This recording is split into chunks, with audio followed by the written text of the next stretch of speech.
ദൈവവചന ശുശ്രൂഷയ്ക്കായിട്ട് നമ്മുടെ തുടർന്നുള്ള സമയം നമുക്ക് ഉപയോഗിക്കാം. കർത്താവിൻ്റെ മേശയും നമ്മുടെ മുൻപിലുണ്ടല്ലോ. വിശുദ്ധ മത്തായി എഴുതിയ സുവിശേഷം 5-ാമത്തെ അധ്യായം, മാത്യു ചാപ്റ്റർ 5.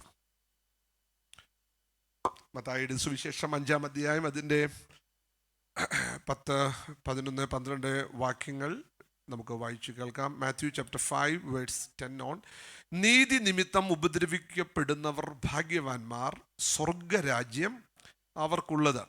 എൻ്റെ നിമിത്തം നിങ്ങളെ പഴിക്കുകയും ഉപദ്രവിക്കുകയും നിങ്ങളെ കൊണ്ട് എല്ലാ തിന്മയും കളവായി പറയുകയും ചെയ്യുമ്പോൾ നിങ്ങൾ ഭാഗ്യവാന്മാർ, സ്വർഗത്തിൽ നിങ്ങളുടെ പ്രതിഫലം വലുതാകൊണ്ട് സന്തോഷിച്ച് ഉല്ലസിപ്പീൻ. നിങ്ങൾക്ക് മുമ്പേ ഉണ്ടായിരുന്ന പ്രവാചകന്മാരെയും അവർ അങ്ങനെ തന്നെ ഉപദ്രവിച്ചുവല്ലോ.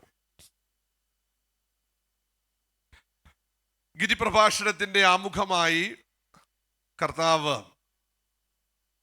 നടത്തുന്ന ഭാഗ്യവർണ്ണനകൾ ചില ആഴ്ചകളായിട്ട് തുടർച്ചയായിട്ട് നമ്മൾ വായിക്കുകയും ധ്യാനിക്കുകയും ചെയ്യുകയായിരുന്നു. ഭാഗ്യം, സന്തോഷം, അഷ്ടഭാഗ്യങ്ങൾ, 8 ഭാഗ്യവർണ്ണനകൾ എന്നാണ് അതിനെ നമ്മൾ പറയാറുള്ളത്. എന്നാൽ അത് 9 ഉണ്ട്. നീതി നിമിത്തം ഉപദ്രവിക്കപ്പെടുക, എൻ്റെ നാമനിമിത്തം ഉപദ്രവിക്കപ്പെടുക, അതിനെ സാധാരണയായിട്ട് ഒന്നിച്ചാണ് പറയാറുള്ളത്. യേശുക്രിസ്തു ഈ ഭൂമിയിലായിരുന്ന അവസരത്തിൽ അന്നത്തെ ആ ഒരു സമൂഹം കടന്നു പോകുന്ന പ്രത്യേക പ്രതിസന്ധികൾ ഉണ്ടായിരുന്നു, എല്ലാ കാലഘട്ടങ്ങളിലെയും പോലെ. ആ പ്രതിസന്ധികൾക്ക് അവർ കണ്ടെത്തിയ പരിഹാര മാർഗങ്ങൾ ഉണ്ടായിരുന്നു. പ്രത്യേകിച്ച് 5 വിധത്തിലുള്ള മൂവ്മെന്റുകൾ സാമൂഹ്യപരമായിട്ട് ഇസ്രായേൽ അന്ന് നിലവിലുണ്ടായിരുന്നു എന്നാണ് ചരിത്രം പറയുന്നത്. സകല പ്രശ്നങ്ങൾക്കുമുള്ള പരിഹാരം, പ്രശ്നപരിഹാരമായി രൂപപ്പെടുന്ന മൂവ്മെന്റുകളാണ്. അതിൽ ഒന്നാമത്തെ മൂവ്മെന്റ് ആണ് നമുക്കൊക്കെ അറിയാവുന്ന പരീശ മതം എന്ന് പറയുന്നത്. പരീശന്റെ അഭിപ്രായത്തിൽ സകല പ്രശ്നങ്ങൾക്കും പരിഹാരം എന്ന് പറയുന്നത് പാരമ്പര്യത്തിലേക്കുള്ള മടക്കയാത്രയാണ്. Back to the tradition. പുറകോട്ട് നോക്കണം. പുറകിൽ നമ്മുടെ പിതാക്കന്മാർ ജീവിച്ച ഒരു ജീവിത ശൈലിയുണ്ട്, അവരുടെ ആ ഒരു സംസ്കാരമുണ്ട്, അവരുടെ ജീവിത രീതികളുണ്ട്. അതിലേക്കുള്ള ഒരു മടക്കയാത്ര കൊണ്ട് മാത്രമേ എന്ത് ചെയ്യത്തുള്ളൂ? സമാധാനവും സന്തോഷവും ആഹ്ലാദവും ആത്മീകപരമായ നിലനിൽപ്പും ഉണ്ടാകുകയുള്ളൂ. അതിന് പരിഹാരം എന്ന് പറഞ്ഞാൽ ട്രഡീഷനാണ്.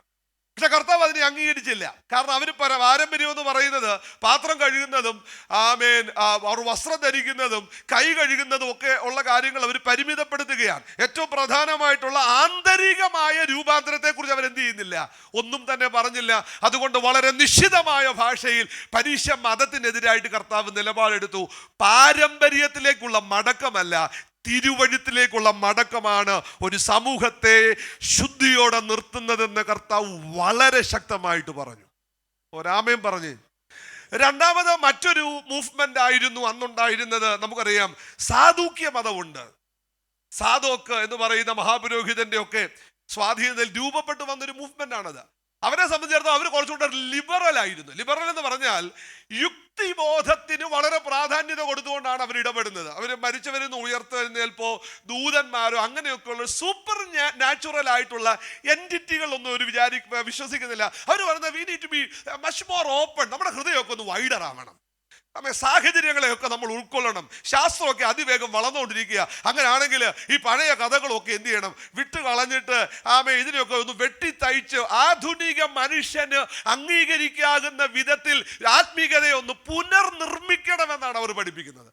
കർത്താവ് പറഞ്ഞു, ദേ ഇങ്ങോട്ട് നോക്കി, അവരിൽ ഒരാളാണ് വന്നു നിന്നൊരു ചോദ്യം ചോദിക്കുന്നത്. ഒരു പുരുഷൻ ഒരു സ്ത്രീയെ വിവാഹം കഴിച്ചു. ആ പുരുഷൻ മരിച്ചുപോയി. അതിനുശേഷം ദേവരധർമ്മപ്രകാരം തന്നെ അനുജൻ വിവാഹം കഴിച്ചു. അനുജനും മരണപ്പെട്ടു. മൂന്നാമത് അതിൻ്റെ അനുജൻ കല്യാണം കഴിച്ചു, അദ്ദേഹവും മരണപ്പെട്ടു. പിന്നെയും വിവാഹം കഴിച്ചു. ഒരു 5 വട്ടം ഈ സ്ത്രീ വിവാഹം കഴിച്ചു. അങ്ങനെയാണെങ്കിൽ പുനരുദ്ധാനത്തിൽ ഒന്ന് വലിയ ലോജിക്കൽ ഒരു ചോദ്യമാണ്. കാര്യം മാര്യേജ് എന്ന് പറയുന്നത് പെർമനന്റ് ആണെന്ന് വിശ്വസിക്കുന്ന ഒരു സമൂഹമാണ് യഹൂദന്മാര്. അതുകൊണ്ട് സ്വർഗത്തിൽ ഈ ബന്ധം തുടരുന്നു എന്നുള്ള ധാരണയിൽ പറയുകയാണ്. കർത്താവിനെ പിടിച്ചേ, യുക്തിയിൽ പിടിച്ചേ. അവിടെ മരിച്ചു ഉയർത്തെഴുന്നേറ്റ് 5 പേര് നിൽക്കുമ്പം ഈ സ്ത്രീ ആരുടെ കൂടെ പോകും? ഏത് കൂടാരത്തിൽ കൂടെ പാർക്കും? പിടിച്ചേ. കർത്താവിനെ നോക്കിയിട്ട് പറഞ്ഞു, നിങ്ങൾ ഇങ്ങനെയൊക്കെ ചിന്തിക്കുന്നത് പോലും വചനത്തെയും ദൈവശക്തിയെയും അറിയാത്തത് കൊണ്ടാണ്. ഇന്ന് പകലൊരു കാര്യം ഞാൻ നിങ്ങളോട് പറയാം. ദൈവവചനം എന്ന് പറഞ്ഞാൽ സത്യമാകട്ടോ. അത് നിന്റെ മനസ്സിനോ യുക്തിക്കോ എത്തിപ്പിടിക്കാൻ പറ്റുന്നില്ലെങ്കിലും വചനം സത്യമാണ്. എത്ര പേർക്ക് എന്നോട് ചേർന്ന് രാമയും പറയാനായിട്ട് പറ്റും? വചനം സത്യമാണെങ്കിൽ ആ വചനത്തിനകത്ത് വ്യാപരിക്കുന്ന ഒരു ദൈവശക്തിയുണ്ട്. യഹോവ റാഫ എന്ന വചനത്തിൽ നീ മുറുകെ പിടിക്കുന്നെങ്കിൽ ഇന്ന് പകൽ ദൈവദാസൻ പ്രാരംഭമായി ഓർമ്മപ്പെടുത്തിയതുപോലെ രോഗശാന്തിയുടെ ശക്തി ഇതിൻ്റെ അകത്ത് ദൈവം പകർന്നിട്ടുണ്ട്. അത് ക്ലെയിം ചെയ്ത് ജീവിതത്തിൽ അനുഭവിക്കുന്ന ദൈവമക്കൾക്ക് ഞാൻ നന്ദിയോടെ സ്തോത്രം ചെയ്യുക.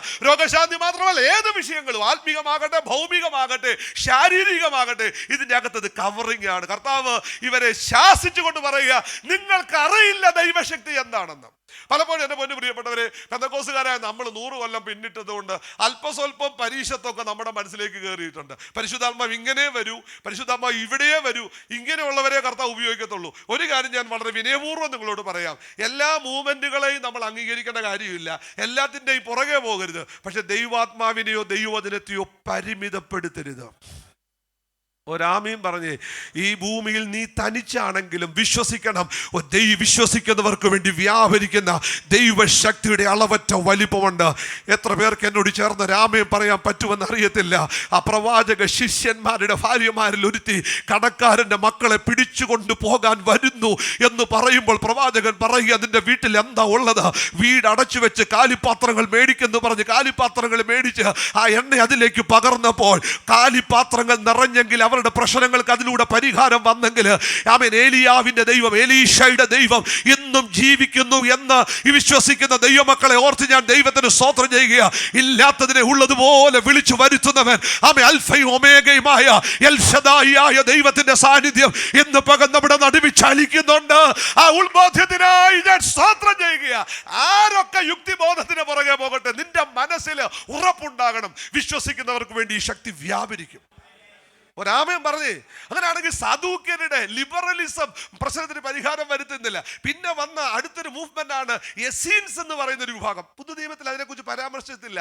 എസീനുകൾ എന്ന് പറഞ്ഞാൽ അവര് ഗുഹകളിൽ താമസിച്ചവരാണ്, മരുഭൂമിയിൽ പാർത്തവരാണ്, അവർ ഒളിച്ചോടിപ്പോയ ആളുകൾ. എന്ന് വെച്ചാൽ വചനത്തിന് വേണ്ടി നിൽക്കണമെങ്കിൽ വേർപാട് അനുഷ്ഠിച്ചേ പറ്റത്തുള്ളൂ. അവരുടെ മുഖ്യധാര സാമൂഹ്യ വ്യവസ്ഥിതികളിൽ നിന്നെല്ലാം അകന്നു മാറി ദൈവത്തിന്റെ വചനത്തെ മുറുകെ പിടിച്ചുകൊണ്ട്, ദൂതന്മാരിൽ അവർക്ക് വിശ്വാസമുണ്ട്, ദൈവത്തിൽ അവർക്ക് വിശ്വാസമുണ്ട്, പരിശുദ്ധാത്മാവിന്റെ പ്രവർത്തനങ്ങളിൽ വിശ്വാസമുണ്ട്, ന്യായപ്രമാണത്തിൽ വിശ്വാസം, അവരുടെ ജീവിതം മുഴുവൻ ഒഴിഞ്ഞു വെച്ചു.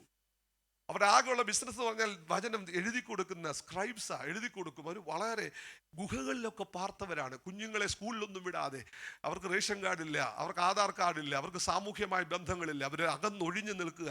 പൊതുവെ ചരിത്രം പറയുന്നത് നമ്മുടെ യോഹന്നാൻ സ്നാപകർ ഒരു എസീനിയനായിരുന്നെന്നാണ്. കാരണം താൻ മരുഭൂമിയിൽ വിളിച്ചു പറയുന്നത് തൻ്റെ തുടക്ക സമയങ്ങളിൽ ഇങ്ങനെയുള്ള വാസികളോട് കൂടെ നടന്നുവെന്ന്. പൊതുവെ ക്രിസ്ത്യാനിറ്റിയുടെ ഒരു പ്രോട്ടോടൈപ്പായിട്ട് പോലും കാണുന്നത് ഈ ഒരു എസീനിക് മൂവ്മെന്റ് ആണ്. എന്ന് വെച്ചാൽ അവര് വേർപെട്ട് ഗുഹകളിലൊക്കെ പാർത്തിരുന്ന ആളുകളാണ്. ഇന്ന് പകൽ ദൈവമക്കളെ നമ്മൾ നന്ദിയോടെ സ്തോത്രം ചെയ്യണം കേട്ടോ. ഈ ബൈബിളിന്റെ പകർപ്പുകളെല്ലാം കത്തിച്ച് കളഞ്ഞു ശത്രുക്കൾ. എന്നാൽ ഇതൊക്കെ സൂക്ഷിച്ചതുണ്ടല്ലോ, ചാവുകടൽ ചുരുളുകളൊക്കെ മണ്ണിൻ്റെ അടിയിൽ അതെ പാത്രത്തിലൊക്കെ സംരക്ഷിച്ചത് ഈ ഇങ്ങനെയുള്ള ആളുകളാണ്. ഒരാമയും പറഞ്ഞേ, നമ്മളൊക്കെ ഇതിൻ്റെ അകത്ത് വന്നിരുന്ന് സ്തോത്രം ചെയ്യുമ്പോൾ ഓർക്കണം, ഇതിന് പുറകിൽ ജീവിതത്തെ നഷ്ടപ്പെടുത്തി ഒരുപറ്റം ആളുകളുണ്ട്. ഒരാമയും പറഞ്ഞേ, സമൂഹത്തിലെ സ്ഥാനം അവർ വലുതായി കണ്ടില്ല, ഭൗതിക സ്വത്ത് അവർ വലുതായി കണ്ടില്ല, ബന്ധങ്ങളെ അവർ വലുതായി കണ്ടില്ല, ജീവിതത്തിലെ സുഖങ്ങളെ അവർ വലുതായി കണ്ടില്ല. അവർ പുസ്തകത്തെ നെഞ്ചോട് ചേർത്ത് പിടിച്ചോണ്ട് അവരുടെ ഉച്ഛ്വാസങ്ങളെല്ലാം വചനത്തിന് വേണ്ടിയായിരുന്നു. ഇന്ന് പകൽ ഇതിൻ്റെ അകത്തിരുന്ന് ദൈവത്തെ നാം സ്തുതിക്കുമ്പോൾ സന്തോഷത്തോടെ അത്തരത്തിൽ സാർത്ഥകമായ ജീവിതം നയിച്ച വിശുദ്ധന്മാർക്കായി ആ കൈയൊന്ന് ഉയർത്തി ഒന്ന് സ്തോത്രം പറഞ്ഞേ. ഹല്ലേലൂയ. പക്ഷെ കർത്താവിന്റെ അഭിപ്രായം അതിനും കർത്താവ് യോജിക്കുന്നില്ല. പരീക്ഷ പുറകോട്ട് പോകുക. ഹല്ലേലൂയ. സാധുക്കൾ ലിബറൽ ചിന്താഗതിക്കാരനാ.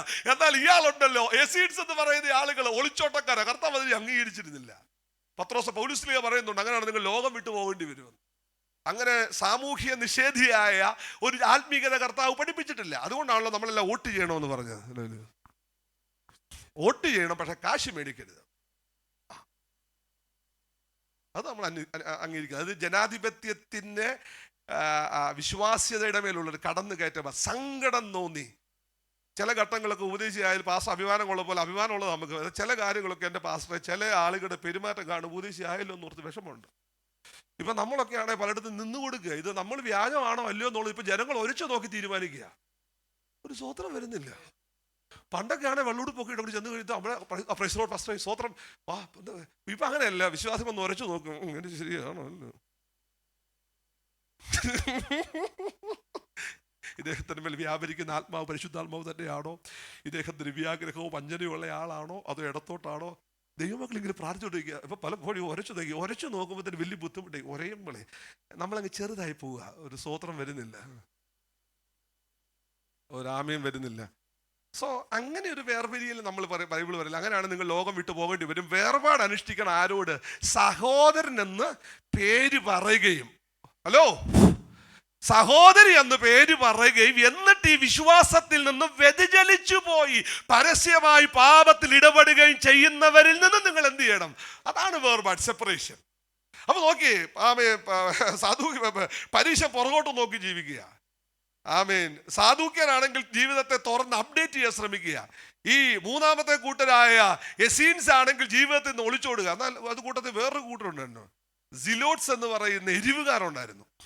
അവർ പറയുന്നത് ഈ നമ്മൾ ഇങ്ങനെയൊക്കെ ജീവിച്ചാലും പറഞ്ഞാലൊന്നും പറ്റുകയില്ല, നമുക്ക് ചില കാര്യങ്ങളൊക്കെ നമ്മൾ കൈ കടത്തേണ്ടത് കൈ കടത്തണം. ഒരു കൊച്ചു പിച്ചാത്തിയൊക്കെ കൊണ്ട് അവർ നടക്കുന്നത്. എവിടെ കൊണ്ടാൽ ഒരു യഹൂദ മതവിരുദ്ധനെ കണ്ടാൽ ഒരു കീച്ചം കീച്ചും, എന്നിട്ടങ്ങ് മാറിപ്പോവും. വലിയ ആൾക്കൂട്ട്. ഭയങ്കര ഈ ഗറില്ല മോഡൽ യുദ്ധതന്ത്രങ്ങൾ കൊണ്ടു നടന്നവനാണ് യഹൂദൻ. കർത്താവ് അവരെ നോക്കി പറഞ്ഞു, വാളെടുക്കുന്നവൻ, ആമീൻ പറഞ്ഞേ, വാളെടുക്കുന്നവൻ വാളാൽ എന്ന് പറഞ്ഞാൽ അതെല്ലാ കാലത്തും നിലനിൽക്കുന്ന ഒന്ന്. തോറ്റുപോയെന്ന് നിനക്ക് തോന്നിയാലും മൗനം പാലിച്ചു നിൽക്കണം. സഹിഷ്ണുതയുടെ പാതയില ദൈവം നമ്മെ തെരഞ്ഞെടുത്തത്. ആ കൈകളൊന്ന് ഉയർത്തിപ്പിടിച്ച് ദൈവത്തിനൊന്ന് സ്തോത്രം ചെയ്താട്ട്. ഹല്ലേലൂയ. മറ്റൊരു വിഭാഗമാണ് ഹെരോദിയൻസ് എന്ന് പറഞ്ഞൊരു ഗ്രൂപ്പും ഉണ്ട്. ഹെരോദിയൻസ് എന്ന് പറഞ്ഞാൽ നമുക്ക് ഹെരോദ രാജാവിനെ കൂറ് പ്രഖ്യാപിച്ചുകൊണ്ട് രാജാവിന് വേണ്ടി നിൽക്കുകയും ചില പൊളിറ്റിക്കൽ കോംപ്രമൈസിങ് ഒക്കെ ചെയ്യുന്ന പാർട്ടികളായിരുന്നു ഹെരോദിയൻസ്. അവരെ ഞാൻ അത്ഭുതപ്പെടുകയാണ്. ലവന്മാരെല്ലാം ഒന്നാകും കേട്ടോ. പരീശനും സാധുക്കിനും ഒന്നാകും, പരീശനും ഹെരോദിനും ഒന്നാകും. കാര്യം അവർക്കൊക്കെ ഒരൊറ്റ ഉന്നേ ഉള്ളൂ, നസ്രായനെ എന്ത് ചെയ്യണം? അവസാനിപ്പിക്കണം. അതുകൊണ്ടാണ് പരീശനും ഹെരോദിനും കൂടെ വന്നിട്ടാണ് ചോദിക്കുന്നത്, സാറ് വലിയ നീതിമാനാണെന്നും സാർ ആൾക്കാരുടെ മുഖത്ത് സത്യമായി നമ്മളൊക്കെയാണ് അതിൽ വീണു പോകും. അതെന്ത് അല്ലേ? നിങ്ങൾ മുഖം നോക്കാത്ത ആളാണ്, നിങ്ങൾ വളരെ തൻ്റെടിയായിട്ടുള്ള ആളാണ്, നിങ്ങൾ വളരെ സത്യസന്ധനായിട്ടുള്ള ആളാണ്, നിങ്ങൾ ഇതൊക്കെ നമ്മൾ എന്ത് ചെയ്യുക? നമ്മൾ തന്നെ അറിയാതെ അങ്ങ് ആകാശത്തിലേക്ക് ഉയർന്നു പോകും. എന്നിട്ട് കർത്താവ് ചോദിക്കുകയാണ്, ഈ കൈസർക്ക് കരം കൊടുക്കുന്നത് വിഹിതമാണോ? പരീശന്മാർ സൂത്രത്തിൽ കരം കൊടുക്കുമെങ്കിലും പരസ്യ നിലപാടിൽ പാടില്ല എന്നാണ് വിശ്വസിക്കുന്നത്. എന്നാൽ ഹെരോദിയൻസ് ആണെങ്കിൽ റോമൻ ഗവൺമെൻറ്റുമായിട്ടൊക്കെ ഒരു കോംപ്രമൈസിൽ പോകുന്നതാണ്. അങ്ങനെ കോംപ്രമൈസേഴ്സ് ഉണ്ട്. എന്ന് വെച്ചാൽ ഈ കോംപ്രമൈസേഴ്സിനെ എല്ലാം വിചാരിച്ചു ഇവന്മാർക്കെല്ലാം വ്യക്തിഗതമായ അജണ്ടകളുള്ളവരാ, താല്പര്യങ്ങളുള്ളവരാ. ഒരു കാര്യം ഞാൻ ഉറപ്പിച്ചു പറയാം, മിസ്രൈമിനെ എന്നെല്ലാം ഇസ്രായേൽ ആശ്രയിച്ചിട്ടുണ്ടോ അന്നെല്ലാം ഇസ്രായേലിൻ്റെ കൈക്കും പള്ളയ്ക്കും അവൻ മുള്ളായിരുന്നു. മനസ്സിലാവുന്നുണ്ടോ? ഈ മിസ്രായേലും രസീനും ഒക്കെ ചാഞ്ചാടുന്ന വെള്ളങ്ങളാ. എന്നാൽ ഇന്ന് പകൽ ധൈര്യപൂർവ്വം ഞാൻ വിളിച്ചു പറയാം, നമ്മുടെ സംരക്ഷണം കർത്താവിൻ്റെ കൈകളിലാണ്. എത്ര പേർക്ക് എന്നോട് ചേർന്ന് ഒരു ആമേൻ പറയാൻ പറ്റും? യേശു ക്രിസ്തുവിന്റെ രക്തത്തിന്റെ തുള്ളികൾ ആമേ നമ്മുടെ മേൽ ദൈവം തളിച്ചിട്ടുണ്ട്. ക്രിസ്തുവിന്റെ വകയാക്കി ദൈവം നമ്മെ തീർത്ത കരുണയ്ക്ക് നന്ദിയോടെ ഒന്ന് സ്തോത്രം പറഞ്ഞാട്ട്. അങ്ങനെയാണ് ഞാൻ ചോദിക്കുന്നത്, കണ്ടംപററി ആയിട്ടുള്ള ആമേ മൂവ്മെന്റുകളാണ് ഇതൊക്കെ. പരീക്ഷ മതം പുറകോട്ട് നോക്കുന്നു. സദൂസീസ് ആണെങ്കിൽ വളരെ ലോജിക്കൽ ലിബറൽസ് ആണ്. അതുപോലെ തന്നെ ഹെരോദിയൻസ് ആണെങ്കിൽ പൊളിറ്റിക്കൽ കോംപ്രമൈസേഴ്സ് ആണ്. എസീൻസ് ആണെങ്കിൽ അവർ ഓടി രക്ഷപ്പെടുക. അങ്ങനെ വ്യത്യസ്തങ്ങളായ 5 ചിന്താധാരകൾ ഇങ്ങനെ നിഴലിച്ച് നിൽക്കുന്നിടത്ത് എൻ്റെ കർത്താവ് അതിന്റെ നടുവിൽ നിന്നുകൊണ്ട് പറയുകയാ, സന്തോഷം വേണമെങ്കിൽ മക്കളെ ഒരൊറ്റ വഴിയേ ഉള്ളൂ, ദൈവരാജ്യത്തിന്റെ വഴിയിൽ നീ വരണം. നിങ്ങൾക്കൊരു ആമേൻ പറയാനായിട്ട് ഒക്കുവോ? ഇന്ന് പകൽ ദൈവത്തിന്റെ ആത്മാവ് നമ്മോട് സംസാരിക്കുന്നുണ്ട്. അവന്റെ സാന്നിധ്യം ഇന്ന് പകൽ ഇവിടെയുണ്ട്. നമ്മൾ ഇരിക്കുന്നതും എഴുന്നേൽക്കുന്നതും അറിയുന്നവനായവൻ ഇന്ന് പകൽ നമ്മുടെ നടുവിലൂടെ ഉലാവുന്നുണ്ട്. എത്ര പേരത് അനുഭവിച്ച് കർത്താവിന് സ്തോത്രം ചെയ്യുന്നുണ്ടെന്ന് എനിക്കറിയില്ല. അതിഗൗരവമുള്ള സമയമാണ്. നീ പ്രാർത്ഥനയോടെ ഇരുന്നാൽ ഇന്ന് പകൽ ചിന്തകളെ മാറ്റി എഴുത്തുക മാത്രമല്ല, ജീവിതത്തെ ഒരു പുതിയ ധാരയിലേക്ക് കൊണ്ടുവരാൻ കഴിയുന്ന ദൈവ സാന്നിധ്യം ഇതിൻ്റെ അകത്ത് വ്യാപരിക്കുന്നുണ്ട്.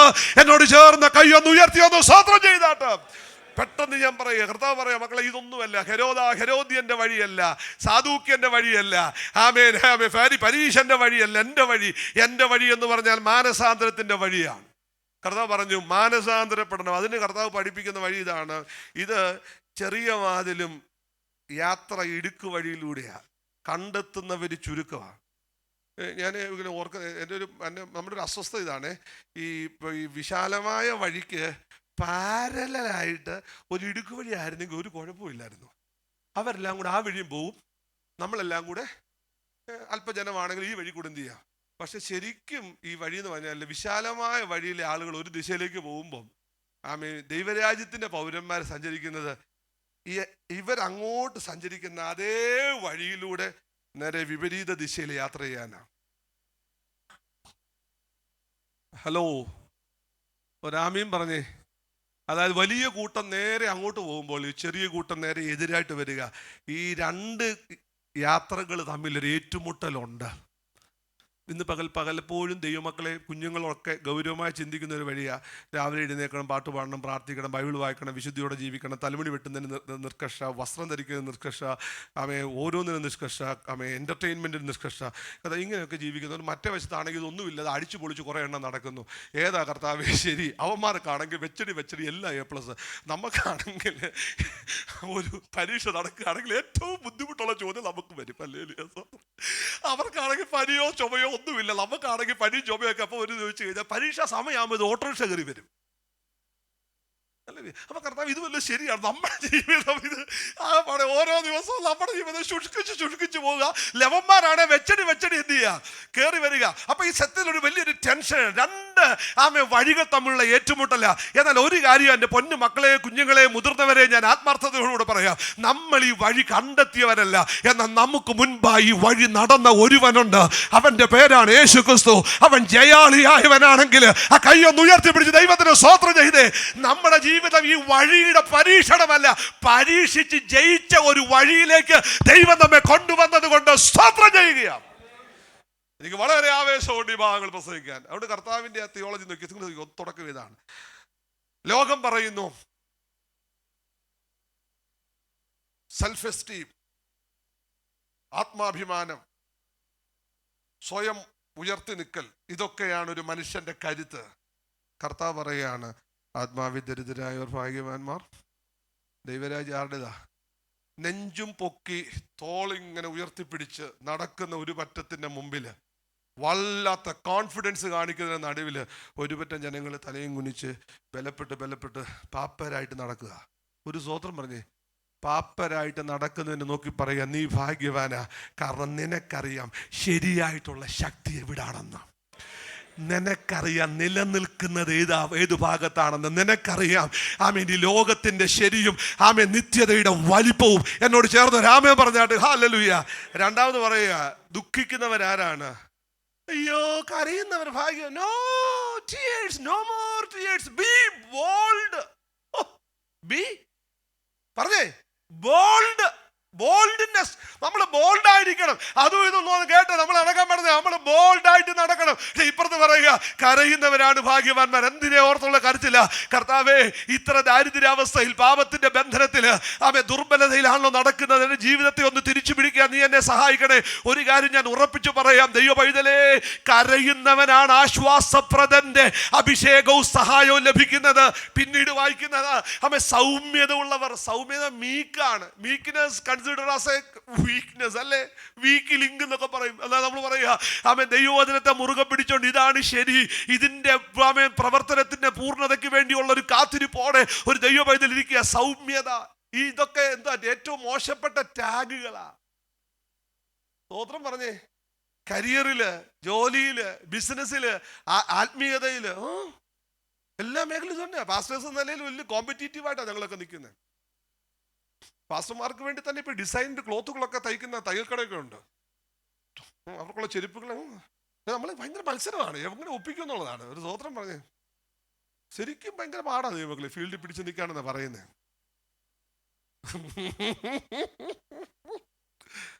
ഒരു സ്തോത്രം പറഞ്ഞേ. ഈ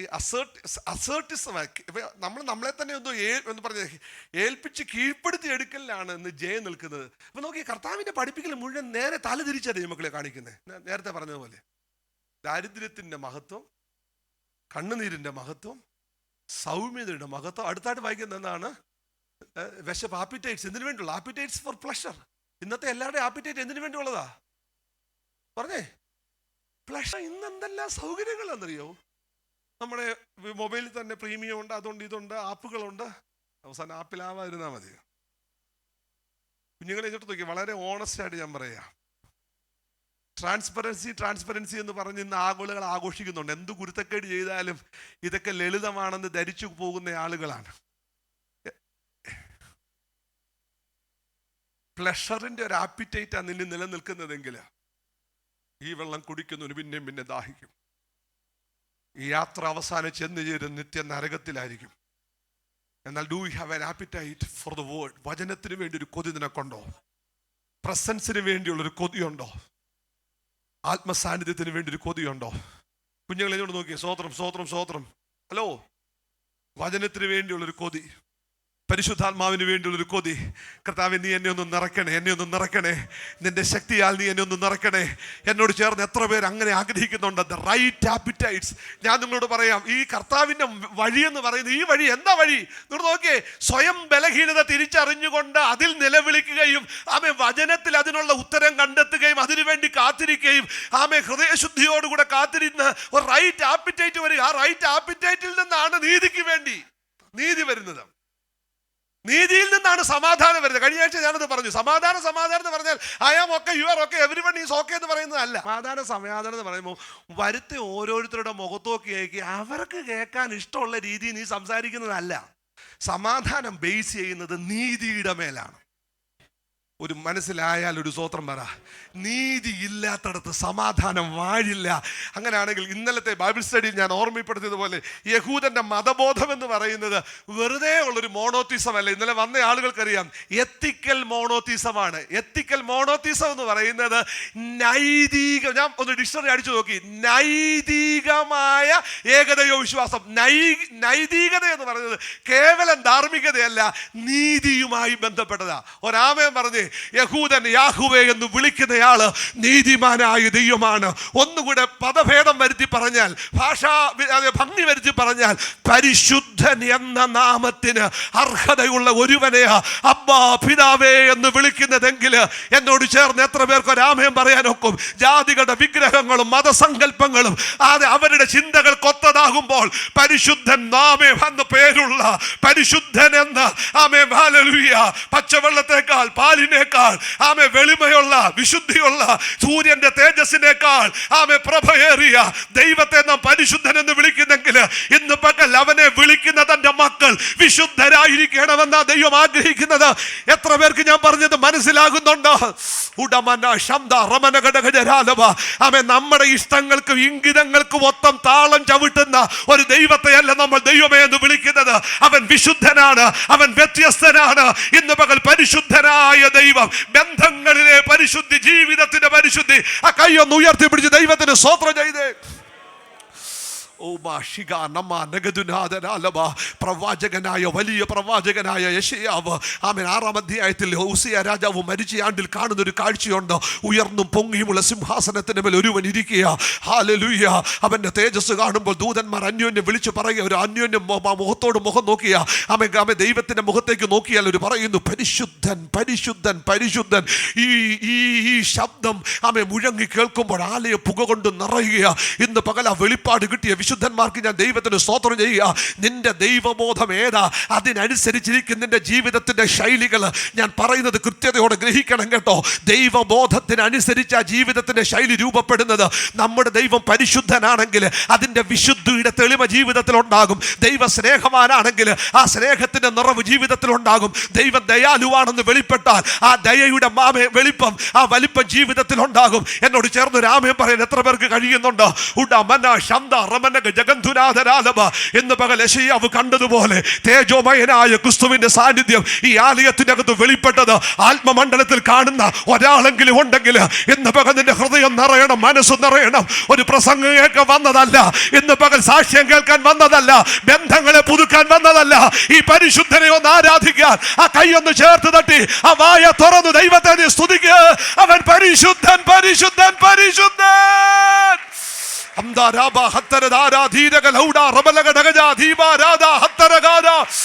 ദൂരിബലംബരൗഡിബലഘടക ജീതാരംധര ഗൗഡിബലഘടക ജാതകരംധര ഗൗഷദ്ധാര ഘടക ജഗത്വാ ദീപാരാമ അന്തര ഭൗഡിബലഘടക ദീപാരാമ. Hallelujah. Oh, we bless your holy name. കർത്താവേ, ഞങ്ങൾ അങ്ങയെ സ്തുതിക്കുക, ഞങ്ങൾ അങ്ങയെ വാഴ്ത്തുക ദൈവമേ. ഹല്ലേലൂയ.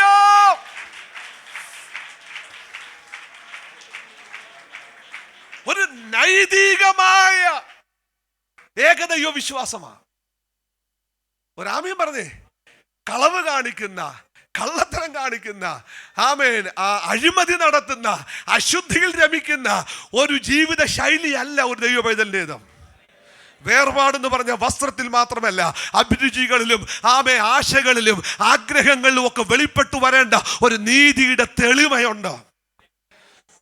ഒരാമയും പറഞ്ഞേ, അങ്ങനെയുള്ളവരോടുള്ള ബന്ധത്തിലെ അവസാനത്തെ പ്രഖ്യാപനമാ നീതി നിമിത്തം.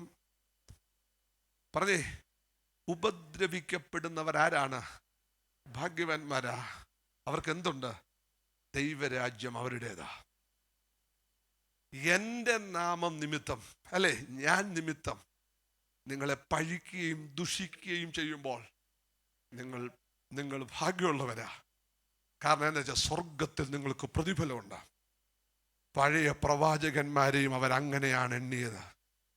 ഒരാമയും പറഞ്ഞേ, ഒരു സ്വത്രം പറഞ്ഞു. അപ്പൊ നീതി നിമിത്തം ഉപദ്രവിക്കപ്പെടുക എന്ന് പറഞ്ഞാൽ യേശുവിൻ്റെ ജീവിത ശൈലി അവലംബിക്കുക വഴി, അതിനെ അനുകരിക്കുക വഴി നമുക്ക് നേരിടേണ്ടി വരുന്ന പ്രതിസന്ധികൾ. അപ്പോസ്തലനായ വിശുദ്ധ പത്രോസ് വളരെ കൃത്യമായിട്ട് ഇത് പറയുന്നുണ്ട്. പരകാര്യങ്ങളിൽ ഇടപെട്ട് അനന്തരം സംഭവിക്കുന്ന പ്രതിസന്ധികളല്ല. ഒരാമയും പറഞ്ഞേ, ഹലോ, പരകാര്യങ്ങൾ ഇടപെടരുത്. പല ആൾക്കാരും ബിസി ബോഡീസായിട്ട് എല്ലാത്തിലും ഇടപെട്ട് എല്ലാത്തിൻ്റെ അകത്ത് കൈ കടത്തി ആകെപ്പാടെ സ്വസ്ഥതയില്ല, സമാധാനമില്ല. ദൈവത്തിൻ്റെ കൃപയിൽ ഈ അമ്മായിമ്മ പോരൊന്നും ഇവിടുത്തെ നല്ല സഹോദരിമാരെ എക്സ്പീരിയൻസ് ചെയ്തില്ല. കാര്യം നിങ്ങളെല്ലാം ന്യൂക്ലിയർ ഫാമിലികളാണ്. നിങ്ങളുടെ കുടുംബം കോട്ടയത്തോ കൊട്ടാരക്കരയോ അല്ലെങ്കിൽ കുണ്ടറയോ ഒക്കെ ഇല്ലേ, നിങ്ങളോട് ഒറ്റയ്ക്ക് താമസിക്കുക. മറ്റേ ഈ ജോയിന്റ് ഫാമിലിയൊക്കെ ഉള്ള ആൾക്കാർ സഭായത്തിന് വരുമ്പോഴത്തേക്ക് ചിലപ്പോൾ അന്ന് രാവിലത്തെ ചായ അണത്തിയ വിഷയത്തിൽ അമ്മായിയമ്മ ചൂടായി കാണും. മരുമോള് കുത്തി കുത്തി കൊണ്ടിരിക്കുക, സഭായത്തിൻ്റെ അന്തരീക്ഷം അങ്ങ് പോകും. നിങ്ങളൊക്കെ എന്ത് ഭാഗ്യമുള്ളവരാണ്. പിന്നെ നല്ല ശതമാനം അമ്മായിമാരും അമ്മച്ച നല്ലവരും ഒക്കെയാണ്. ഇപ്പൊ ചിലരൊക്കെ ഇപ്പൊ തിരിച്ചെന്നോട് പറയുന്നുണ്ട്, പാസ്റ്റർ നമ്മളല്ലേ ആവശ്യക്കാരെന്ന്. ഒരു അമ്മച്ചനോട് പറയാ, 90-ാമത്തെ വയസ്സിൽ അമ്മച്ചനോട് പറയാ, പാസ്റ്റർ നമ്മൾ മുഖം മോശമായിട്ട് കാണിച്ചു കഴിഞ്ഞാൽ അവള് തിരിഞ്ഞു നോക്കിയല്ല. അപ്പൊ നമ്മൾ ആവശ്യക്കാരായതുകൊണ്ട് ഞാനും ഇപ്പൊ അവളുടെ താളത്തിൽ അങ്ങ് നിൽക്കുകയാണെന്ന്. അപ്പൊ ഞാൻ ഓർത്ത്, കർത്താവ് എന്തൊരു പ്രാക്ടിക്കൽ ഇന്റലിജൻസ് ആണിത്. അപ്പൊ ഇതൊന്നും അതല്ല ദൈവമക്കളെ.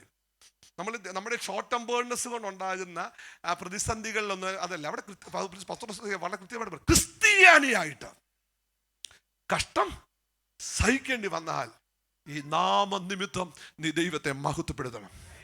എൻ്റെ പൊന്നു പ്രിയപ്പെട്ടവരെ, നീതി നിമിത്തം ഉപദ്രവിക്കപ്പെടുക എന്ന് പറഞ്ഞാൽ കർത്താവിനോടുള്ള ബന്ധത്തിൽ ആ ജീവിതശൈലി അനുകരിക്കുക വഴി ഉണ്ടാകുന്ന പ്രതിസന്ധികൾ. അതിനൊറ്റ കാരണമേ ഉള്ളൂ. ഒന്ന്, യേശുവിൻ്റെ ജീവിതശൈലി, ദ മെസ്സിയാനിക് ലൈഫ് സ്റ്റൈൽ, അത് അനുകരിക്കുക വഴി ഉണ്ടാകുന്ന പ്രശ്നങ്ങൾ. രണ്ട്, ഈ കർത്താവിൻ്റെ അക്കൗണ്ടിൽ കർത്താവിൻ്റെ മകനായിട്ടും മകളായിട്ടും ചേർന്ന് നിൽക്കുന്നത് കൊണ്ടുണ്ടാകുന്ന പരിഹസിക്കലുകളും അപമാനങ്ങളും, ഇതൊക്കെ വലിയ പ്രതിഫലമുള്ളതാണ്. ഒരാമയും പറഞ്ഞേ, ഭക്തിയോടെ ക്രിസ്തുവേശുവിൽ ഭക്തിയോടെ ജീവിക്കുന്ന സകലർക്കും എന്തുണ്ട്? ഉപദ്രവം. ഒരാമയും പറഞ്ഞേ, ക്രിസ്ത്യാനിക്ക് ഉപദ്രവമുണ്ട്, ഭക്തി ഉണ്ടെങ്കിൽ ഉപദ്രവമുണ്ട്. ഒരാമയും പറഞ്ഞേ, നാടോടുമ്പോൾ നടുവേ ഓടിയാൽ പ്രശ്നമില്ല. ഞാൻ പറഞ്ഞല്ലോ, ഒരു കറണ്ട് ഇങ്ങനെ മുന്നോട്ട് പോകുന്ന ഒരു ഒഴുക്കിനെതിരായിട്ട് നീ നിൽക്കുമ്പോൾ അത് നിമിത്തം ഉണ്ടാകുന്ന ഉപദ്രവങ്ങളുണ്ട്. അവിടെ കർത്താവ് പറയുന്ന 3 കാര്യങ്ങളുണ്ട്. നിങ്ങൾ പേടിക്കേണ്ട, ഭയപ്പെടേണ്ട കാര്യമില്ല. 3 അനുഗ്രഹങ്ങളെ കുറിച്ച് പറയുന്നുണ്ട്. ഒന്ന്, ദൈവരാജ്യം അങ്ങനെയുള്ളവരുടേതാണ്. ദൈവരാജ്യം അങ്ങനെയുള്ളവരുടെ എന്ന് പറഞ്ഞാൽ പെന്തക്കോസ്തുകാരായ IPCക്കാരായ നമുക്ക് ഇച്ചിരി ഉൾക്കൊള്ളാൻ ഇച്ചിരി പാടാണ്. എന്നാലും ഞാൻ പറയാണ്, you live like a king. ഒരു രാജാവ്, നീ ജീവിതത്തിൽ വാഴുന്നവനായിരിക്കും. ഈ ജീവിതത്തിൽ വാഴുക എന്ന് പറഞ്ഞാൽ എന്താണെന്നറിയോ? ഈ പലപ്പോഴും ഞാൻ കൂടെ കേട്ടെ, നമ്മൾ പറയത്തില്ല എനിക്ക് ഫീൽ ചെയ്തു, എനിക്ക് ഹർട്ടായി എന്നൊക്കെ നമ്മൾ പറയുന്നത്. ഞാനൊക്കെ പറയുന്നത്, നമ്മളെല്ലാം പറയുന്നത്. എപ്പോഴാണ് നമുക്ക് ഫീൽ ചെയ്യുന്ന ഹർട്ടായി നമ്മൾ പറയുന്നത് ചോദിച്ചു കഴിഞ്ഞാൽ, നമുക്ക് നമ്മളെക്കുറിച്ച് നല്ലൊരു അഭിപ്രായം ഉണ്ടായിരുന്നു, അതെന്ത് ചെയ്തു, ഒരാൾ കടന്നാക്രമിക്കുമ്പോഴാണ്. പിന്നെ പെട്ടെന്ന് നമ്മൾ പല്ല് നഖം ഉപയോഗിച്ച് എന്ത് ചെയ്യും? അത് പ്രത്യേകിച്ച് എനിക്ക് തോന്നുന്നു ഉപദേശിമാർക്കാണ് ഈ ഒരു ഭാഗത്ത് വലിയ വീക്ക്നെസ്സാണ്. പ്രത്യേകിച്ച് നമ്മളൊക്കെ ചില സങ്കീർത്തനങ്ങളൊക്കെ ബൈബിളിൽ ഉണ്ടോ ഇല്ലയോ എന്ന് അറിയുന്നത് നമ്മൾ ഈ സ്ഥലമാറ്റമൊക്കെ വരുന്ന അവസരത്തിൽ അതിൽ സഭയെ പ്രശ്നം ഉണ്ടായി കഴിയുമ്പോൾ തന്നെ അവൻ്റെ തലമുറ അടിച്ചൊടിക്കട്ടെ. അപ്പോൾ ഈ സഭയെ തന്നെ സങ്കീർത്തനത്തിൽ എന്തോ പറയാം, സങ്കീർത്തനം വഴിയൊക്കെ വരുന്ന വരവെന്താണെന്നറിയാം. നിങ്ങളുടെ ഉപദേശം എന്തോ നല്ല മനുഷ്യനല്ലേ വല്ലതും കൊണ്ട് നേരിട്ട് പറയാന്നുള്ളത് സങ്കീർത്തനം വഴിയൊന്നും ഇതുവരെ പറഞ്ഞിട്ടില്ല. ഇതൊക്കെ സത്യം ഒരു പരിധി വരെ ഭീരുത്വത്തിൻ്റെ സ്റ്റൈലാണ് കേട്ടോ. ഇതൊന്നും വചനം ഒന്നും കുത്താനുള്ളതല്ല, വചനം നമുക്ക് ജീവിക്കാനുള്ളതാണ്. പലപ്പോഴും ഞങ്ങൾ പ്രത്യേകിച്ച് ഇച്ചിരി ലോ ആയിട്ട് നമ്മുടെ ഈ സ്വയം ആത്മാഭിമാനം ദുർബലപ്പെടുന്നിടത്താണ് പ്രതിരോധങ്ങൾ കൂടി വരുന്നത്. ഹലോ, ശരിക്കും ഞാൻ കൂടെ പറയട്ടെ, ദാവീദ് രാജാവിൻ്റെ രാജ്യത്വത്തിൻ്റെ എതിരാളി ആരായിരുന്നു? ശൗലല്ലേ. ശൗലാണെങ്കിൽ ദാവീദിനെ കൊല്ലാൻ വേണ്ടി നടക്കാൻ. തനിക്ക് ശേഷം ആര് വരണമെന്നാ ശൗൽ ആഗ്രഹിച്ചേ? തൻ്റെ മോനായ യോനാഥിന് കഴിവുണ്ടോ ഇല്ലയോ? വാസ് വെരി സ്മാർട്ട്, വളരെ മിടുക്കൻ, സമർത്ഥൻ, കഴിവുള്ളയാള്, ആയോധന കലയിൽ സമർത്ഥന, കാര്യങ്ങൾ ചെയ്യാനും ഏത് കാര്യത്തിനും മിടുക്കനാ. അപ്പൊ തൻ്റെ പിൻഗാമിയായിട്ട് ആര് വരണം? ഒരപ്പൻ തൻ്റെ പിൻഗാമിയായി മകൻ വരണമെന്ന് ഒരു മൊണാസ്ട്രിയോടുള്ള ബന്ധത്തില്, ഒരു രാജഭരണത്തോടുള്ള ബന്ധത്തില് അങ്ങനെ ചിന്തിക്കുന്നതിൻ്റെ അകത്ത് വല്ല തെറ്റുമുണ്ടോ? ഒരു രാജകീയ നിയമത്തിൽ അങ്ങനെ തന്നെയാണ്. ഇപ്പോഴും ഇമ്പീരിയലിസം വാഴുന്നിടത്തല്ല അങ്ങനെയാ. അവരുടെ മക്കൾ അങ്ങനെ പോവുക. അങ്ങനെയാണ് ഈ മനുഷ്യന്റെ ചിന്ത. വളരെ റൈറ്റാണ്, ശരിയായിട്ടുള്ളതാണ്. ഈ മനുഷ്യന്റെ ഉള്ളിൽ അറിയാം ദാവീദ് യോനാഥാനെ വഴക്ക് പറയുന്നു. യോനാഥാനും ദാവീദും തമ്മിൽ ചില ബന്ധമുണ്ട്. പറഞ്ഞു, നീ മണ്ടനാടാ, മണ്ടൻ. അവൻ ജീവിച്ചിരിക്കുന്നിടത്തോളം കാലം നിന്റെ രാജ്യത്വം എന്ത് ചെയ്യത്തില്ല, ഉറപ്പാകത്തില്ല. ശരിക്കും ഒരു പപ്പായുടെ മനസ്സ് എനിക്ക് വായിക്കാൻ പറ്റുന്നത്, എ ഫാദേഴ്സ് മൈൻഡ്. ഇങ്ങേപ്പുറത്ത് നോക്കി 2 പ്രാവശ്യം കൊല്ലാൻ അവസരം കിട്ടി. ദാവീദ് മിസ്റ്റർ കൂളായിട്ട് നിൽക്കുക,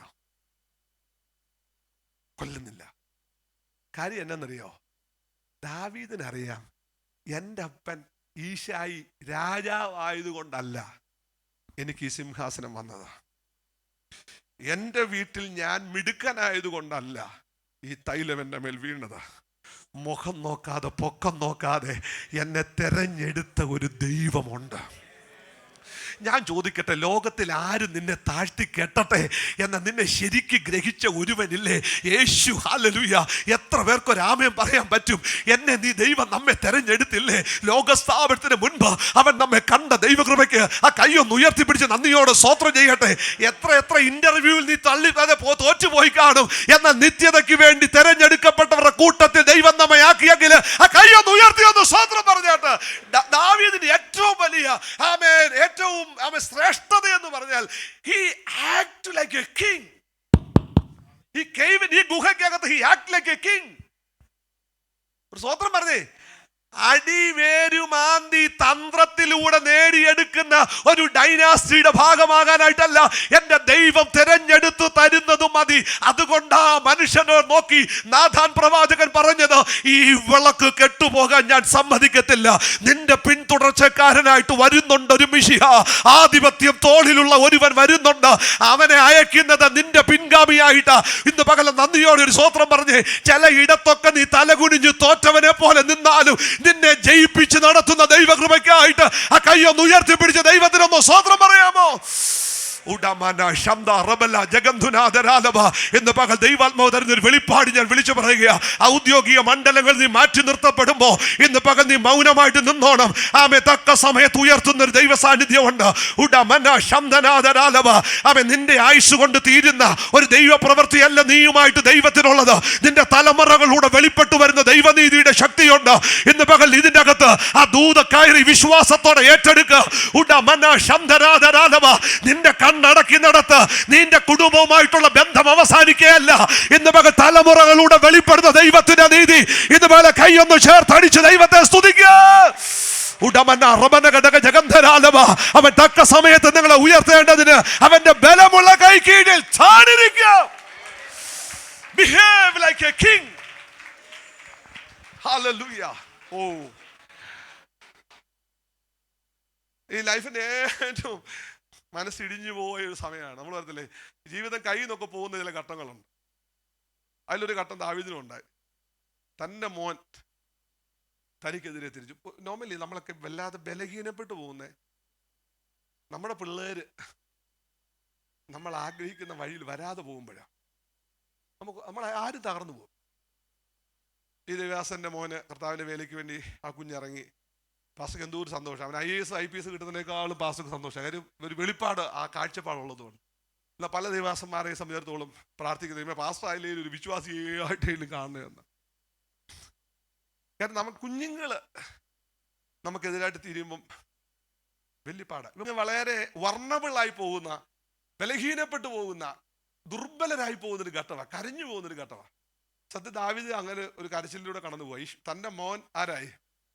ശലോമോൻ ശലോമോനല്ല മോനെ, അബ്ശാലോമാണ്. അബ്ശാലോം എന്ന വാക്കിന്റെ അർത്ഥം അബ്ബായും ഷാലോമുമാണ്. അബ്ബായി എന്ന് പറഞ്ഞ ഫാദർ എന്ന, പിതാവിന്റെ സമാധാനം അവൻ. പക്ഷേ ഈ അപ്പന്റെ സമാധാനമായിട്ട് തീരേണ്ടവൻ അപ്പന്റെ അപമാനത്തിന് കാരണമായി. കോൺക്യുബിൻസ്, അന്നത്തെ കാലത്ത് വെപ്പാട്ടികളുണ്ട്. ഈ വെപ്പാട്ടികളുടെ കൂട്ടത്തിൽ ഇവൻ ശയിച്ചു, പരസ്യമായിട്ട് അപ്പനെ അവഹേളിച്ചു, അപ്പനെ അപമാനിച്ചു. എന്തുമാത്രം ഈ മനുഷ്യൻ തകർന്നു പോയി കാണും. ബെയർ ഫ്രൂട്ടഡ് ആയിട്ട്, ചെരുപ്പില്ലാതെ ഇയാൾ നടക്കുന്നേ, ഓടുന്നേ. ഹലോ, ഏറ്റവും വൾണറബിൾ ആകാവുന്ന, സൈക്കോളജിയിൽ പറയുന്ന പോലെ ഏറ്റവും ദുർബലപ്പെട്ട് ബലഹീനപ്പെടുന്ന ഒരു ഇടാ അത്. അന്നേരത്തെ എടുത്തു ഇങ്ങോട്ട് വരികയാണേ, നേരെ മണ്ണുവാരി എറിയവന്, നിന്റെ യജമാന ഗ്രഹത്തോട് നീ കാട്ടിയ കുരുത്തക്കേടുകൾക്ക് ദൈവം പ്രതികാരം ചോദിക്കുക. ആകപ്പാടെ ഇടിഞ്ഞ് തകർന്ന് തരിപ്പണായി, പ്രഷറും പോയി, ഷുഗറും എല്ലാം ആകപ്പാട് പ്രത്യേക പരുവത്തിൽ വിചാരിച്ചിരിക്കുക. ചെറുക്കനെ ഓർത്തുള്ള വിഷമാ. ഈ അവസരത്തിൽ നീജാ പോ, ശപിച്ച് നിന്റെ പ്രവർത്തികളുടെ ദോഷമായി ഇപ്പോൾ നീ എന്ത് ചെയ്യുന്നത് അനുഭവിക്കണ്ടെന്ന് പറയുന്ന അവസരത്തിൽ കൂടെ നിൽക്കുന്ന യോവാബല്ലേ പറയുന്നേ, ഇവനെ വെട്ടിക്കളയട്ടെ. ഞാനാണ് എന്നിട്ട് പറയടാ മണ്ട, നീ എന്തിനാടാ ചോദിക്കുന്നത്? അതല്ലേടാ എൻ്റെ ആഗ്രഹം, കീച്ചട്ടാന്ന് പറയണം. നോർമലി അല്ലേ അങ്ങനെ പറയുവാണെങ്കിൽ അതിന്റെ അർത്ഥം എന്നറിയോ? You are just like the other people. Hello, നിങ്ങൾ ഈ ഹോളിന്റെ അകത്ത് ഇരിപ്പുണ്ടോ അതോ ഉറങ്ങുകയാണോ? അയ്യോ, ചിലർക്ക് ഈ വചനം കേൾക്കുമ്പോൾ ഉറക്കം വരിക എന്നാണ് പറഞ്ഞത്. കാര്യം ഇത് ലൈഫുമായിട്ട് ബന്ധപ്പെട്ട കാര്യമാണ്. അതുകൊണ്ടാണ് ഞാൻ നിങ്ങളോട് പറയാം, സാത്താന്യ ലൈഫ് സ്റ്റൈൽ എന്ന് പറഞ്ഞാൽ നന്മ ചെയ്യുന്നവന് ദോഷം ചെയ്യുന്നതാണ്. മനുഷ്യന്റെ ലൈഫ് സ്റ്റൈൽ എന്ന് പറഞ്ഞാൽ നന്മ ചെയ്യുന്നവന് നന്മ ചെയ്യുന്നവനും തിന്മ ചെയ്യുന്നവന് തിരിച്ചടിക്കുന്നതുമാണ്. എന്നാൽ ദൈവത്തിന്റെ ലൈഫ് സ്റ്റൈൽ എന്ന് പറഞ്ഞാൽ തിന്മ ചെയ്യുന്നവന് നന്മ ചെയ്യുന്നതാണ്. ഒരാമീൻ പറഞ്ഞേ, നിങ്ങളുടെ ഡിമോണിക് ലൈഫ് സ്റ്റൈൽ ആണോ, ഹ്യൂമൻ ലൈഫ് സ്റ്റൈൽ ആണോ, അതോ ഡിവൈൻ ലൈഫ് സ്റ്റൈൽ ആണോ എന്ന് ആലോചിച്ചോണം. ഇപ്പൊ കീച്ചു കൊടുക്കാനാണ് പറഞ്ഞത്, വെട്ടിക്കൊള്ളയട്ടവന്. ഈ മനുഷ്യൻ ഇയാൾ ഓർക്കടി, സത്യം ടെമ്പറൻസ് എന്ന് പറയുന്നത് ഭയങ്കര കേട്ടോ. നമ്മൾക്ക് മുട്ടക്കുത്തി പ്രാർത്ഥന കർത്താവേ തരണേന്ന് പറഞ്ഞാൽ ഈ വയസ്സാകും തോറും നമുക്ക് കുറഞ്ഞു വരിക ഈ സാധനം. ഏതാണ് ഈ ടെമ്പറൻസ് എന്ന് പറയുന്നത്? ടെമ്പറൻസ് എന്ന് പറഞ്ഞാൽ ടോളറൻസ് ഉണ്ടല്ലോ. സ്തോത്രം പറഞ്ഞേ. മറ്റേതാണെങ്കിലും 1/4 മണിക്കൂർ ബസ് സ്റ്റോപ്പിൽ വണ്ടി കാത്തു നിൽക്കുന്ന നമുക്ക് ഒരു ബുദ്ധിമുട്ടും ഇല്ല. നമ്മളൊരു മെസ്സേജ് അയച്ചിട്ട് ഡബിൾ ടിക്ക് കണ്ടില്ല എന്തോ ഒരു പാടാന്നറിയാം. അപ്പോൾ ഈ ചില പാർട്ടികളൊക്കെ അത് ഡിസേബിൾ ചെയ്ത് വെച്ചിരിക്കുക. അല്ല സ്തോത്രം. അപ്പോൾ നമുക്കങ്ങ് അസ്വസ്ഥമാണ്. നമ്മളെ ഫോണൊന്നും ബെല്ലടിച്ചില്ല എന്തൊരു അസ്വസ്ഥ. ഇപ്പോൾ പ്രാർത്ഥിച്ചാൽ മാത്രം മതി. അല്ലല്ലോ ഇത്. ഇവൻ ഡൈനിങ് ടേബിളിൽ ഫുഡ് ഇരിക്കുമ്പോൾ പോലും ചില ആൾക്കാരങ്ങ് വിറക്കുക. കത്രമേശ എടുത്തപ്പോൾ എന്തൊരു ഭക്തിയായിരുന്നു. വലിയ സ്തോത്രം. കത്രമേശ എടുക്കുമ്പോൾ ഭക്തി ഡൈനിങ് ടേബിളെ കാണണം. എനിക്കറിയത്തില്ല ആരാണ്ടോടോ ദൈവം ഇടപെടുകയാണ്. ഞാൻ ഇച്ചിരിയും കൂടെ പ്രാർത്ഥിച്ചിട്ട് ആളെ വെളിപ്പെട്ട് കിട്ടിയെന്നെ. Very honestly I am telling my friends, നമ്മളെല്ലാം വളരെ വൾണറബിൾ ആണ് ഇമോഷണലി. ഈ ശിമയുടെ വാക്ക് കേൾക്കുമ്പോൾ ദാവീദ് പറയുന്നുണ്ട്, നോ, ദൈവം എൻ്റെ മോൻ എനിക്കെതിരായിട്ട് എന്ത് ചെയ്തു? കുതികാല് ഉയർത്തിരിക്കുക. പലപ്പോഴും നമ്മളുണ്ട്, നമ്മുടെ പിള്ളേരെന്ന് പറഞ്ഞാൽ അയ്യോ അവരാ നമ്മുടെ ദൈവം. ഒന്നും അല്ല, അവരല്ല നമ്മുടെ ദൈവം, അവരാകരുത് നമ്മുടെ ദൈവം. ദാവീദ് പറയാ കവർ ചെയ്യുന്നൊന്നുമില്ല. അയ്യോ, ഇപ്പോഴത്തെ രാഷ്ട്രീയ തന്ത്രങ്ങളും പശ്ചാത്തലങ്ങളും ഒക്കെ അനുസരിച്ച് അവൻ്റെ കൂടെ കൂടി ആൾക്കാരെല്ലാം കൂടി എൻ്റെ കുഞ്ഞെ വഷളാക്കുന്നു. സത്യം പറഞ്ഞാൽ അബ്ശാലോമിനെ ദാവീദ് സ്നേഹിച്ച പോലെ ഒന്നും നമ്മളാരും നമ്മുടെ മക്കളെ സ്നേഹിക്കുന്നില്ല. എൻ്റെ മകനെ അബ്ശാലോമേ, എൻ്റെ മകനെ അബ്ശാലോമേ, നിനക്ക് പകരം ഞാൻ മരിച്ചിരുന്നെങ്കിൽ കൊള്ളായിരുന്നു എന്ന് പറഞ്ഞൊരു അപ്പനാ. ദീർഘനാളുകൾ ഓഫീസിൽ പോലും ഞാൻ വന്നിട്ടില്ല. രാജാവിൻ്റെ അത്രയ്ക്ക് സ്നേഹം പറ്റിയിരിക്കുകയായിരുന്നു അപ്പൻ മോനോട്. എന്നിട്ട് പോലും പറയണം, എൻ്റെ മോൻ എനിക്കെതിരായിട്ട് കാലുയർത്തിയെങ്കിൽ ഞാനിനി ആരെയാ കുറ്റപ്പെടുത്തുന്നേ? ദൈവം അനുവദിച്ചിട്ടാ ഇവൻ എന്നെ ശപിക്കുന്നേ. എനിക്കറിയത്തില്ല. അഗ്നിയുടെ അഭിഷേകം വീണെന്നും സ്വർഗത്തിൻ്റെ ഭാഷ സംസാരിച്ചെന്നും കൈവച്ചപ്പോൾ സൗഖ്യം വന്നെന്നും പ്രാർത്ഥിച്ച് വീട് കിട്ടിയെന്നും പ്രാർത്ഥിച്ച് ജോലി കിട്ടിയെന്നും പ്രാർത്ഥിച്ച് പിള്ളേർ ഡോക്ടറും എഞ്ചിനീയറും ഒക്കെ ആയെന്നും ഒക്കെ വിശ്വസിക്കുന്ന ഈ പെന്തക്കോസ്തുകാരായ നമുക്ക് മാത്രം ഏത് കിട്ടിയിട്ടില്ല? സഹിഷ്ണുത. ഇതൊന്നുമില്ല. നീ അഭിഷേകം ഇല്ലാത്ത ദാവീദ് പറയുകയാണ്, ദൈവം പറഞ്ഞിട്ടാ ഇവൻ ഈ ശപിക്കുന്നേ. എന്നാൽ ഈ ശാപത്തെ വായ അടയ്ക്കാൻ ഒരുപക്ഷെ എനിക്ക് കഴിയും, കഴുത്തു വെട്ടാൻ നിങ്ങൾക്കും കഴിയും. പക്ഷെ ഇവൻ ഈ പറഞ്ഞതൊന്നും നടക്കാതിരിക്കണമെങ്കിൽ ഈ വാക്കുകളുടെ മേൽ അധികാരം ഒരുത്തനേ ഉള്ളൂ, അതെന്റെ അപ്പനാ. ഇതാണ് living like a king, behaving like a king. ഒരു സ്വത്രം വരുന്നില്ല. ഞാൻ പറഞ്ഞ നിങ്ങൾക്ക് മനസ്സിലായോ അല്ലേ? ഇവിടെ ഞാൻ ക്ലോസ് ചെയ്യേണ്ടതുണ്ട് കേട്ടോ. നിങ്ങൾ നോക്കിക്കേ, കാരണങ്ങൾ രണ്ടാവും ഉപദ്രവങ്ങൾക്ക്. ഒന്ന്, നീതി നിമിത്തം. നീതി എന്ന് പറഞ്ഞാൽ മിശിഹായുടെ ജീവിതശൈലി അനുകരിക്കുക വഴി നമ്മൾ വളരെ റിഡിക്യൂൾ ചെയ്യപ്പെടുക. എൻ്റെ കുഞ്ഞുങ്ങളോട് ഞാനീ പറയാം, എൻ്റെ മുമ്പിലുള്ള കുഞ്ഞുങ്ങളോട്, യങ്സ്റ്റേഴ്സിനോടും ജോലി ചെയ്യുന്ന പ്രിയപ്പെട്ടവരോട് ഞാൻ പറയാം, നിങ്ങൾ വളരെ സൈഡ് ട്രാക്ക് ചെയ്യപ്പെടുന്നുണ്ട്. എന്നെ പോലല്ല, ഞാൻ ആളുകളുമായിട്ട് ഇടപെടുന്ന ഒരാളായിട്ട് ഞാൻ പറയുക. കള്ള് കുടിക്കാത്ത ഒരാളെ പുച്ഛത്തോടെയാണ് കാണുന്നത്. പുകവലിക്കാത്ത ഒരു സ്ത്രീ ബോൾഡല്ല, അവൾ ബോൾഡല്ല. ഭർത്താവല്ലാത്ത ഒരു പുരുഷന്റെ കൂടെ യാത്ര ചെയ്യുന്നവൾ ഷൈ ആണ്, നാണമുള്ളവളാണ്. പേട്രിയാർക്കൽ ചിന്താഗതി കൊണ്ടു നടക്കുന്നതിന് അടിമയാ. ലോകം പറയുന്നത് ഇങ്ങനെയൊക്കെയാ. ബോൾഡ്നെസ് എന്ന് പറഞ്ഞാൽ കള്ളു കുടിക്കുക, ബീഡി വലിക്കുക, ആരുടെയും കൂടെ നടക്കുക, ഇഷ്ടം പോലെ ജീവിക്കുക, ദേഷ്യപ്പെടുക, അങ്ങനെ ജീവിക്കുന്നതാണ് ബോൾഡ്നെസ്. അതൊന്നും ഇല്ലാതെ ഷൈ ആയിട്ട് ദൈവത്തെ ഭയപ്പെട്ട് ദൈവവഴികൾ നടക്കുന്ന പലപ്പോഴും ദൈവമക്കളുടെ ഉള്ളിൽ പല ചിന്തകളുണ്ട്. എന്നാൽ ഇന്ന് പകൽ ഞാൻ വളരെ ഗൗരവത്തോടെ പറയുക, അവരൊക്കെ അടിമകളെ പോലെ ചില ഈ രസങ്ങളുടെ പുറകിൽ വശീകരിക്കപ്പെട്ട് കാലുകൾ ഇടറി വീഴുമ്പോൾ നമ്മെ ദൈവം വിളിച്ചത് രാജാവിനെ പോലെ ജീവിക്കാനാണ്. ഒരാമയും പറഞ്ഞേ, രാജാവായ കർത്താവിൻ്റെ കാലുകളെ പിന്തുടർന്നുകൊണ്ട് നീ സഞ്ചരിക്കുമ്പോൾ ഈ നാമനിമിത്തം നിനക്കുണ്ടാകുന്നത് എല്ലാ ടാഗുകളും ഉണ്ടല്ലോ. ഇന്ന് പകൽ നന്ദിയോട് സ്തോത്രം പറയണ കാര്യം എന്താണെന്ന് അറിയാമോ? ജീവിതത്തിൽ വാഴാൻ ദൈവം എനിക്ക് അവസരം തന്നിരിക്കുക. രണ്ടാമത് പറയുന്നുണ്ട്, സന്തോഷിച്ചോണം, സന്തോഷിച്ച് തുള്ളിക്കോണം. കാര്യം സ്വർഗത്തിൽ നിനക്കൊരു പ്രതിഫലമുണ്ട്. ഒരു ദൂതി ഞാൻ പറയാം, യേശു ക്രിസ്തുവിന്റെ നാമത്തിൽ എന്തെങ്കിലുമൊക്കെ നിനക്ക് നഷ്ടം വരുന്നുണ്ടെങ്കിൽ നീതിമാനായ ദൈവം അതിനകത്ത് ഇടപെടുന്നവനാകട്ടോ. ഈ മണ്ണിൽ നിനക്കതിന് മടക്കി തന്നില്ലെങ്കിൽ സ്വർഗത്തിൽ നിനക്കതിനൊരു പ്രതിഫലം ദൈവം വെച്ചിട്ടുണ്ട്. മോശ ഫറവോന്റെ പുത്രിയുടെ മകൻ എന്ന് വിളിക്കുന്നത് നിരസിച്ച് ദൈവജനത്തോടുകൂടെ കഷ്ടത തെരഞ്ഞെടുത്തത് കൊണ്ട് ഇന്നും മോശ ഓർക്കപ്പെടുകയാ. ഒരു നിമിഷം ഒന്ന് കണ്ണടച്ചൊന്ന് സ്തോത്രം ചെയ്ത് പ്രാർത്ഥിച്ചേ. ഒന്നാമത് പറയുക, രാജാവിനെ പോലെ അവർ വാഴും. രണ്ടാമത് പറയുക, അവരുടെ സന്തോഷത്തിന് അതിരില്ല, അവർ തുള്ളിച്ചാടുക. ഇന്ന് പകൽ തുള്ളിച്ചാടുന്നതിന് കാര്യമുണ്ട് കേട്ടോ. പത്രോസ്ലീഹ പറയുന്നുണ്ട്, മഹത്വത്തിന്റെ ആത്മാവ് നമ്മിൽ വസിക്കുന്നുണ്ട്. എത്ര പേർക്ക് എന്നോട് ചേർന്ന് രാമൻ പറയാൻ പറ്റും? ഇന്ന് പകൽ നമ്മളിൽ വ്യാപരിക്കുന്ന ഒരു ദൈവശക്തിയുണ്ട്.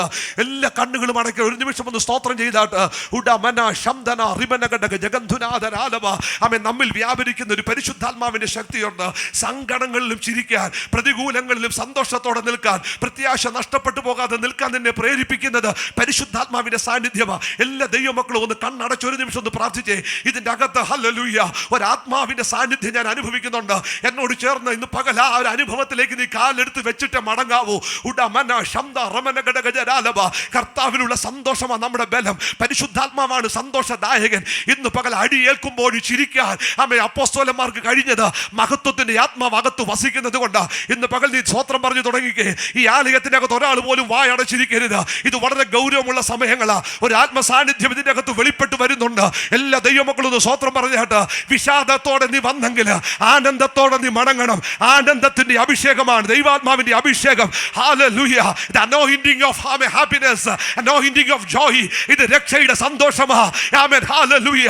കൂട്ടുകാരി പരമായി ആനന്ദ തൈലമായി ഇത് ആലയത്തിന്റെ അകത്ത് ഒഴുകുന്ന ദൈവ സാന്നിധ്യം ആനന്ദിപ്പിക്കുന്ന സാന്നിധ്യമാ. അത് തീക്കകത്തും സന്തോഷമാ, രോഗക്കിടക്കയിലും സന്തോഷമാ, ഇല്ലായ്മകളിലും സന്തോഷമാ, വിമർശനങ്ങളിലും സന്തോഷമാ, ഒറ്റപ്പെടലുകളിലും സന്തോഷമാ. ആത്മാവ് വ്യാപരിക്കുന്നിടത്ത് yes yes yes yes yes ഇന്ന് പകൽ ഇതിന്റെ അകത്ത് ശക്തി, ഇതിന്റെ ആത്മാവിന്റെ സാന്നിധ്യമുണ്ട്. ഇന്ന് പകൽ നിന്റെ വാ തുറന്ന് അന്യഭാഷ പറഞ്ഞ് അവനെ ആരാധിക്കാൻ ദൈവം വെളിപ്പാട് തന്നിട്ടുണ്ടെങ്കിൽ നീ അന്യഭാഷ പറഞ്ഞു തുടങ്ങുക. ഒരു നദിയുണ്ട്, ദൈവസഭയിലേക്ക് ഒഴുകിയിറങ്ങുന്ന ആനന്ദത്തിന്റെ നദിയാ പരിശുദ്ധാത്മാവ്.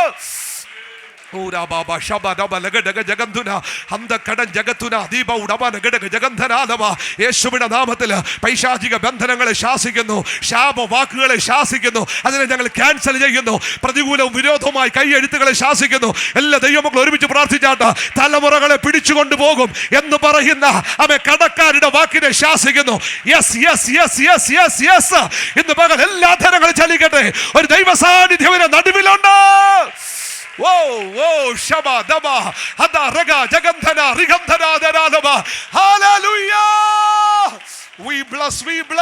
bless your holy name.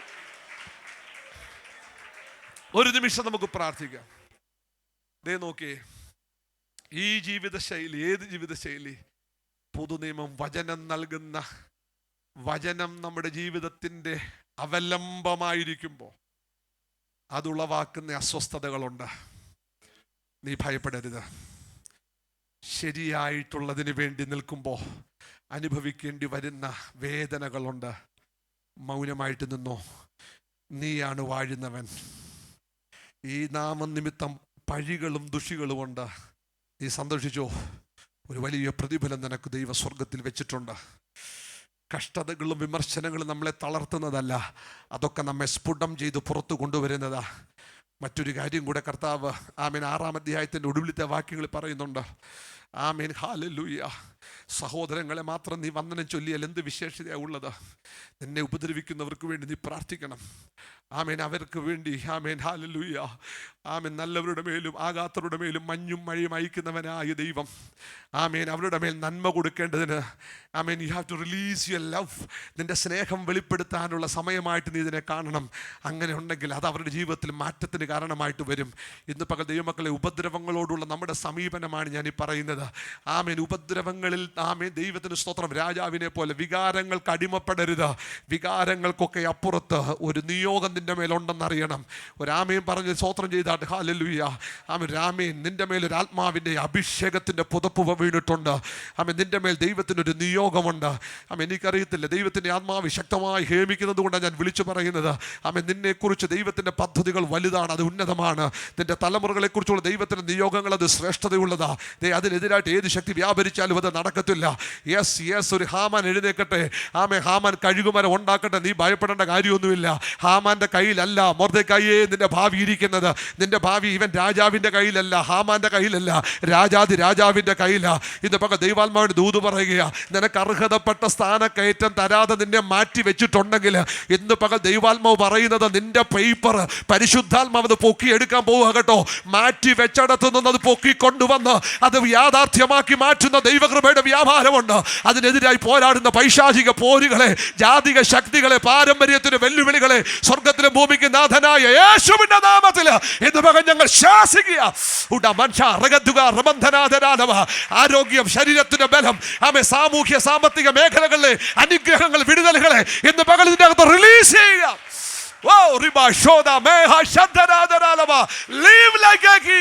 രാജാവിനെ പോലെ ജീവിക്കാൻ, rejoice like a king, ഒരു രാജാവിനെ പോലെ ആനന്ദിക്കാൻ, love like a king, ഒരു രാജാവിനെ പോലെ സ്നേഹിക്കാൻ. ഹല്ലേലൂയ. ഒഫൻഡ് ചെയ്യുന്നിടത്ത് ലവ് റിലീസ് ചെയ്യണം. ഒരാമയും